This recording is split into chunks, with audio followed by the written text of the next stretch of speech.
Attention, Commanders Nation. Get ready for a bombshell that's about to rock the very foundation of our organization. A seismic change at the top is going to leave everyone stunned. Who jumped ship and why? Answer will leave you frozen. But that's not all, fans. Our rookie sensation, the beast we thought would dominate the defensive line, is now on the brink. An off-field injury is threatening to leave us with a huge gap right when we need him most. Can we bounce back from this blow? And to top it off, our supposed ace in the defensive line is turning out to be more of a wild card than a trump card. Experts are questioning whether he has what it takes to lead our defense. Are we facing an imminent disaster, or is there light at the end of the tunnel? Don't miss a second of this roller coaster of emotions. If you want to stay on top of every twist in this season-defining story, you know what to do. Smash that subscribe button, and don't forget to hit the like button so this info reaches every corner of DC. Commanders Nation can't miss out on this whirlwind of news. Jason Wright, our brand new team president, is jumping ship. Yeah, you heard that right. The guy who was supposed to be our savior, our guide to the promised land, is packing his bag. What the heck happened here? John, are you telling me that after all the hype we made about his hiring, now he's leaving just like that? Look, let's not kid ourselves. Wright came in 2020 with a mission to pull us out of the mud. New name, new culture, a shiny stadium. And what do we have? A team that keeps tripping over its own shoelaces.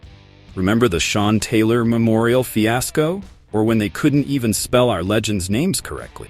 Come on, if you can't even spell right, how do you expect to win a Super Bowl? And speaking of a new stadium, where is it? Yes, I know a lot of the blame falls on Snyder, but come on, Jason, you couldn't even break ground. Now let's be fair. Wright didn't have an easy job.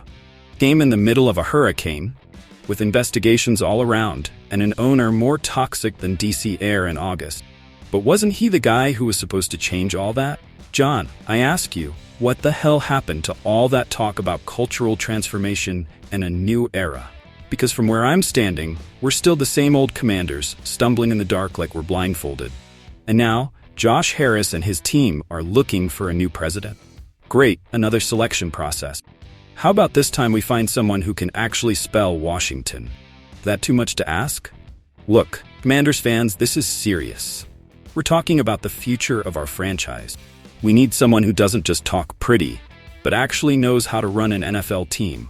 Someone who understands that in this business, results are the only thing that matters. So here's my question to you, Commanders Nation. What kind of leader do we need now? Someone from within the NFL with proven experience? Or maybe it's time to think outside the box and bring in someone from the business world who can shake things up. Because let me tell you something, if we keep going like this, we're going to spend more time changing presidents than winning games. And that, my friends, is not the path to the Super Bowl. Come on, Commanders. We deserve more than this. We deserve a team that makes us proud, not one that has us constantly explaining why we're still loyal. It's time for someone to take the reins and truly lead us to glory. Our rookie sensation, the beast we thought would dominate the defensive line, is sidelined before even stepping foot in training camp.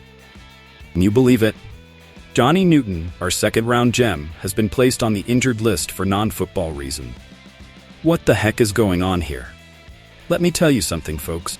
This kid came in with more baggage than a tourist on summer vacation. Right foot surgery in January, Jones fracture in the left foot in May. Crying out loud. Did we draft him or buy a lottery ticket? Now, Newton claims he was fully recovered when we drafted him. Really, Johnny? Because from where I'm sitting, it looks like you couldn't even participate in rookie minicamp. Is this what you call fully recovered?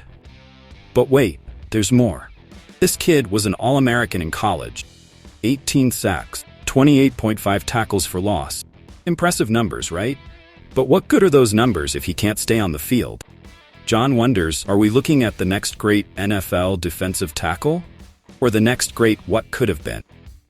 And let's not forget Darren Payne and Jonathan Allen, two veterans at the top of the depth chart.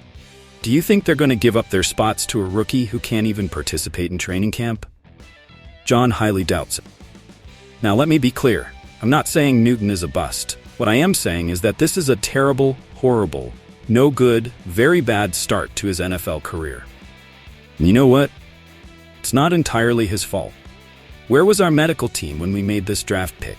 Were they on vacation? Because it looks like they missed some pretty obvious red flags. John wonders, is our selection process just throwing darts at a board with prospects' names? And to the team's management, I have a question for you. What the heck were you thinking? We drafted a kid with a history of injuries at a crucial position. Is this the winning strategy that's going to take us to the Super Bowl?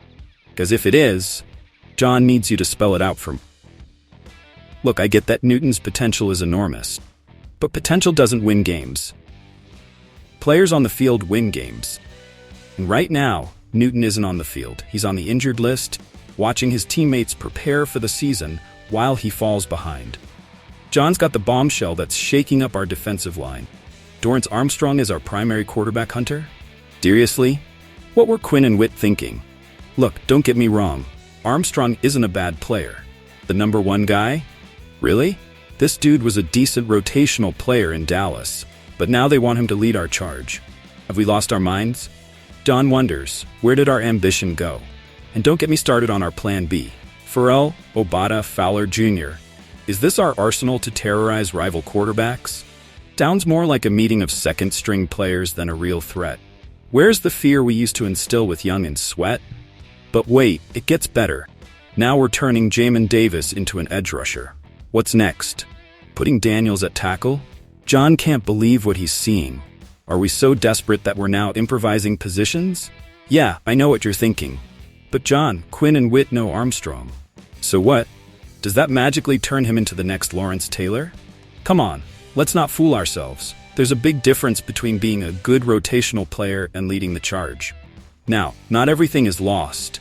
We've got those rookies, Henry and Jones Jr., but let's be realistic. How much can we expect from them this year? Are they going to save our season? John highly doubts it. And here's the most worrying part. CBS Sports is already pointing to us as weak on the edge. Do you know what that means? Every team in the league is going to come for us. They're going to attack that weakness over and over again. And what are we going to do? Wait for Armstrong to suddenly become an all-pro overnight. Look, I love this team as much as you do, but we can't close our eyes to reality. Our defensive line, which used to be our pride, is now a giant question mark. And unless Armstrong surprises us all, or one of these rotational guys has a dream season, we're in for a rough ride. And a long one. All right, now I ask you, who will be the brave soul to take the reins as our next president? What visionary leader will pull us out of the pit and return us to glory? Drop your candidates in the comments because your voice matters. Now, talking about our rookie sensation Newton, can he overcome this injury and shine this season, or will we have to be patient once again? John wants to hear your predictions. And let's not forget our defensive line. Does Armstrong have what it takes to lead? Or are we betting on a losing horse? Should we be scrambling for reinforcements? The season is right around the corner, and we need answers. Listen up, Commanders family. This channel is more than news. It's our community, our home. Every like, every comment, every subscription makes us stronger. So don't miss out. Hit that subscribe button like it's the last touchdown of the season. Turn on notifications because John will always bring you the truth, unfiltered and red hot. Together, we'll make our voices heard throughout the league. And remember, be part of this Commanders revolution. Your opinion could be the spark that ignites the change we desperately need. And remember, hail to the Redskins.